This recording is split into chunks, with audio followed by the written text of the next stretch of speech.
Hello friends, welcome to Art of Samayal. இந்த வீடியோவை like பண்ணுங்க, ஷேர் பண்ணுங்க, சப்ஸ்கிரைப் பண்ணுங்க, அந்த பெல் பட்டன் அமுத்துங்க.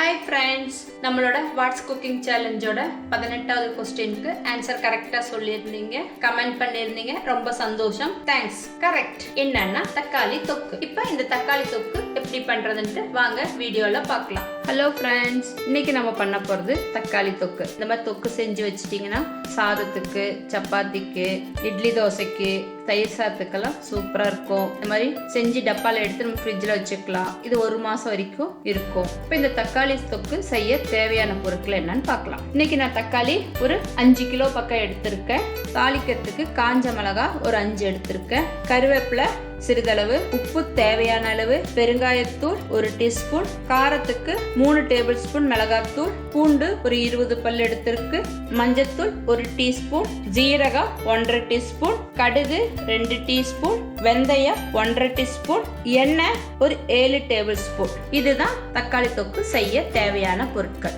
எண்ணெய் வந்து நல்லெண்ணெயிலையும் தாளிக்கலாம், சன்ஃப்ளவர் ஆயிலையும் செய்யலாம். இப்போ நம்ம தக்காளி தொக்கு ரெடி பண்ணோம். அதுக்கு முன்னாடி நான் தக்காளியை பொடி பொடியாக கட் பண்ணிட்டு வந்துடுறேன். இப்போ நம்ம தக்காளியை பொடி பொடியாக கட் பண்ணி வந்தாச்சு. அடுத்து தாளிக்கிறதுக்கு ரெடி பண்ணலாம். அடுத்து தொக்கு ரெடி பண்ண பாத்திரம் வச்சாச்சு, அடுப்பத்தை வச்சுட்டேன். இந்த தொக்குங்கெல்லாம் செய்யற டைமு எண்ணெய் கொஞ்சம் கூட ஊற்றினாதான் அது கெடாமல் இருக்கும். அது நம்ம வந்து நல்லெண்ணெயிலையும் தாளிக்கலாம், இல்லை சன்ஃப்ளவர் ஆயிலையும் தாளிக்கலாம். இப்போ இந்த பாத்திரம் சூடாயிடுச்சு, நம்ம எண்ணெய் ஊற்றலாம் பாத்திரத்தில்.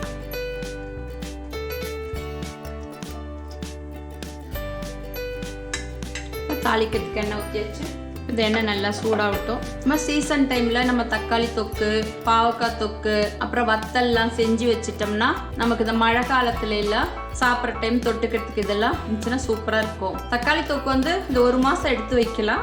சப்பாத்திக்கு, இட்லிக்கு, சாதத்துக்கு, சாதம் மட்டும் செஞ்சு இந்த தக்காளி தொக்கு போட்டு பிசைஞ்சு சாப்பிடலாம். தயிர் சாதத்துக்கும் நல்லா இருக்கும். இப்போ தக்காளி சீசன் எல்லா இடத்துலையும், அதனால இந்த மாதிரி வாங்கி செஞ்சு பாருங்க. இப்போ எண்ணெய் சூடாயிடுச்சு, இதில் கடுகு போடுறேன். கடுகு நல்லா பொரியட்டும். இப்போ கடுகு நல்லா பொரிய ஆரம்பிச்சிருச்சு. எடுத்து வச்சிருக்கிற காஞ்ச மிளகாவை கட் பண்ணி போட்டுக்கலாம். காரம் உங்களுக்கு கூட தேவைன்னா அதுக்கு தகுந்த மாதிரி போட்டுக்கோங்க. கடுகு நல்லா பொரிஞ்சிடுச்சு. அடுத்து ஜீரகம், அடுத்து வெந்தயம். வெந்தய பவுடர் இருந்தாலும் போட்டுக்கலாம். அடுத்து கருவேப்பிலை. இந்த தொக்குல எல்லாம் கருவேப்பிலை நிறைய போட்டிங்கன்னா சாப்பிட்ற டைமு நல்லாயிருக்கும். கருவேப்பிலை எல்லாம் பசங்களுக்கு நிறைய கொடுங்க. இப்போ இருக்கிற பசங்கள்லாம் வந்து கருவேப்பிலை அவாய்ட் பண்ணுறாங்க. அது வந்து பவுட்ரு பண்ணிவிட்டு கருவேப்பிலை பொடி சாத்து கூட இந்த மாதிரி செஞ்சு சாப்பிட்லாம். இப்போ எல்லா இடத்துலையும் இந்த முடி கொட்டுறது இந்த மாதிரி ப்ராப்ளம் இருக்கிறதுனால கருவேப்பிலையெல்லாம் சாப்பிட்றது உடம்புக்கு நல்லது. அடுத்து பூண்டு. இந்த தொக்குக்கு கருவேப்பிலை, பூண்டெல்லாம் நிறையா போட்டால் நல்லா டேஸ்ட்டாக இருக்கும். அந்த ஊறுகாய் தாளிக்கிற டைம் அந்த வாசம் நல்லா. இப்போ இந்த பூண்டு நல்லா வதங்கிடுச்சு. அடுத்து நம்ம இதில் தக்காளி போடணும்.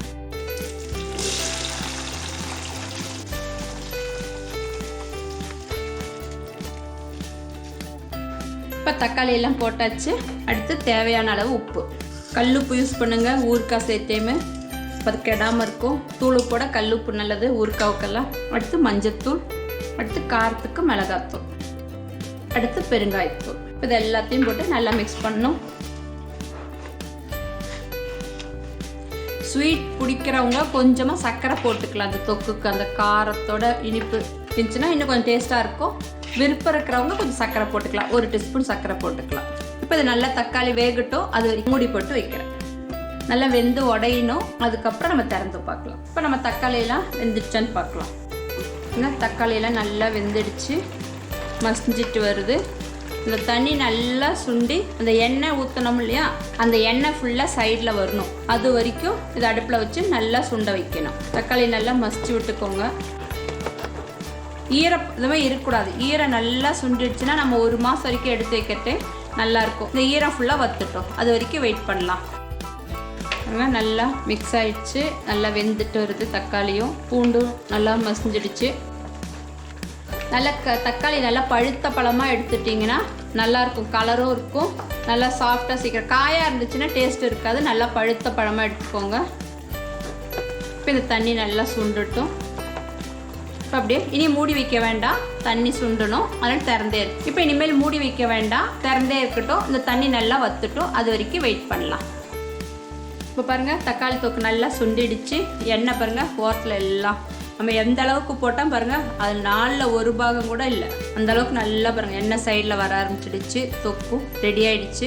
இந்த மாதிரி செஞ்சு எடுத்து வச்சிங்கன்னா 1 மாதம் வரைக்கும் இருக்கும், அந்த ஈரப்பசை இருக்கக்கூடாது. இப்போ தொக்கு ரெடி ஆகிடுச்சு. நம்ம இது சர்விங் பவுலில் மாற்றலாம். இன்னும் ஒரு 5 நிமிஷம் கழித்து நம்ம அடுப்பை ஆஃப் பண்ணலாம். இதோ எண்ணெயெல்லாம் பாருங்கள் ஓரம் இந்த மாதிரி தெளிஞ்சு வரணும். இறக்கிறதுக்கு முன்னாடி நம்ம ஒரு 3 டேபிள் ஸ்பூன் நல்லெண்ணெய் ஊற்றி இறக்கிடலாம். இப்போ எண்ணெயில் நல்லா சைடில் வந்துடுச்சு, அந்த ஈரப்பசையே இல்லை சுத்தமாக. இப்போ நான் ஒரு 3 டேபிள் ஸ்பூன் நல்லெண்ணெய் இதில் ஊற்றி மிக்ஸ் பண்ணிடுறேன். இந்த மாதிரி எண்ணெய் ஊற்றி வைக்கிறதுனால தொக்கு சீக்கிரம் கெடாது. இப்போ பார்த்தீங்கன்னா உங்களுக்கே தெரியும் நல்லா இந்த எண்ணெயோட இது மட்டும்தான் இருக்குது, ஈரம் சுத்தமாக இல்லை. இப்போ நம்ம அடுப்பை ஆஃப் பண்ணிடலாம். இதுக்கு ஒரு தக்காளி தொக்கு வந்து தோசைக்கு, இட்லிக்கு, சாதத்துக்கு, தயிர் சாதத்துக்கு, சப்பாத்திக்கு, இந்த மாதிரி நீங்கள் எல்லாத்துக்கும் வச்சு சாப்பிட்லாம். இப்போ அடுப்பை ஆஃப் பண்ணிவிட்டேன். இது நல்லா ஆறுனதுக்கப்புறம் நம்ம ஒரு ஏர்டைட் பாக்ஸில் போட்டு எடுத்து ஃப்ரிட்ஜில் வச்சிடலாம். எப்போ தேவையோ அப்போ நம்ம எடுத்து யூஸ் பண்ணிக்கலாம். இல்லைன்னா ஒரு ஏர்டைட் பாக்ஸில் உள்ளே வச்சுட்டு தேவைப்பட்டையும் ஒரு சின்ன ஒரு பவுலில் எடுத்து வச்சுக்கோங்க வெளியே. அப்போ நமக்கு ஈஸியாக இருக்கும். இன்னும் கொஞ்சம் நாளைக்கு எடுத்து வைக்க முடியும். இல்லைன்னா ஸ்பூனை போட்டு எடுக்கிற டைம் சில டைம் அது கெட்டு போயிடும். இப்போ இந்த தொக்கு ரெடி ஆகிடுச்சு. நல்லா ஆறுனதுக்கப்புறம் நம்ம ஏர்டைட் பாக்ஸில் எடுத்து வச்சிடலாம். இப்போ இந்த தக்காளி தொக்கு ரெடி. நீங்களும் இந்த மாதிரி செஞ்சு பார்த்து சாப்பிட்டுட்டு உங்களோட கமெண்ட்டை சொல்லுங்கள். அடுத்த வீடியோவில் பார்க்கலாம்.